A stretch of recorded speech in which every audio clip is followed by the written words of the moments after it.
அஸ்ஸலாமு அலைக்கும் வரஹ்மத்துல்லாஹி வபரகாத்துஹு. தினமும் ஒரு துஆ.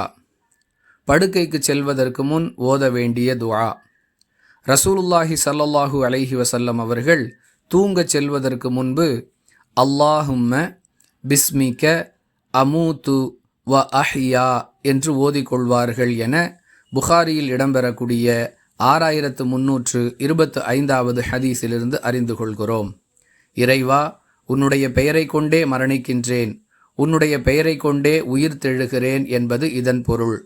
திருக்குர்ஆனிலும் ஹதீஸுகளிலும் உறக்கத்தை ஒரு சிறு மரணமாக அடையாளப்படுத்தப்பட்டிருப்பதால் இவ்வாறு நபிகளார் ஓதியிருக்கிறார்கள் என்பதை புரிந்து கொள்ள முடிகிறது. அன்பிற்குரியவர்களே, ஒரு மனிதர் விரும்பினால் அவர் உறக்கத்திற்கு செல்ல முடியாது, அல்லாஹுடைய உதவி கிடைத்தாலே தவிர. எனவே அல்லாஹுடைய பெயரை கொண்டே நாம் உறங்கச் செல்லுகிறோம். உறக்கத்திலிருந்து உயிர் தெழுவதும் அவனுடைய அருளை கொண்டு. எனவே உயிர் தெழுதலும் அவனுடைய பெயரால் என்பதை சொல்லும் விதமாக இவ்வாறு ஒரு பிரார்த்தனை நமக்கு கற்றுத்தரப்பட்டிருக்கிறது என்பதை புரிந்து கொள்ள முடிகிறது.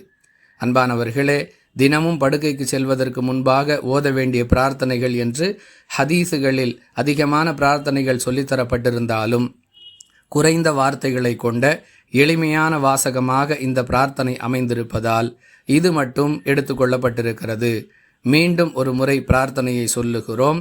அல்லாஹும்ம பிஸ்மிக அமூது வ அஹ்யா. இதை மீண்டும் மீண்டும் கேட்டு மனனம் செய்து கொண்டு படுக்கைக்கு செல்வதற்கு முன்பாக ஓதக்கூடிய வழக்கத்தை ஏற்படுத்திக் கொள்வோம். வாஹிர் தஅவானா அனில் ஹம்துலில்லாஹி ரப்பில் ஆலமீன். அஸ்ஸலாமு அலைக்கும் வரஹ்மத்துல்லாஹி வபரகாத்துஹு.